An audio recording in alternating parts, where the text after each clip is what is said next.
ভাই, খাওয়ার পরে পেটে গ্যাস জমে, ঢেকুর আসে না, বুক ভারী লাগে, কারণ খাবার ঠিকমতো হজম হয় না। আমি মাহাদিন রেশাদ সরকারি হসপিটালে ইন্টার্নশিপ মেডিসিন অভিজ্ঞতা থেকে আজকে গ্যাসের জন্য সহজ সমাধান বলে দিচ্ছি। তার আগে আমার পেজটা অবশ্যই ফলো করে দিন।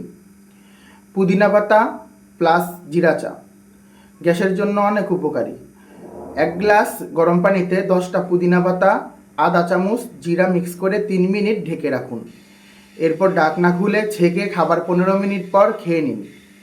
পুদিনা পেটের মাসল রিল্যাক্স করে, জিরা পেটের গ্যাস তৈরি করতে বাধা দেয়। এই দুইটা একসাথে ডাবল অ্যাটাক, টেস্টও ভালো, গন্ধেও মন ভরে যায়।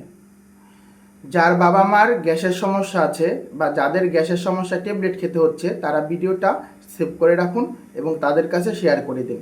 আপনার একটা শেয়ার সবার উপকার নিয়ে আসবে। সামনের ভিডিও চুল পড়া নিয়ে, যারা চুল পড়ার সমস্যায় আছেন, সামনের ভিডিও আপনাদের জন্য দারুণ সমাধান নিয়ে হাজির হচ্ছি। সেই পর্যন্ত আমার পেজের সাথে থাকুন।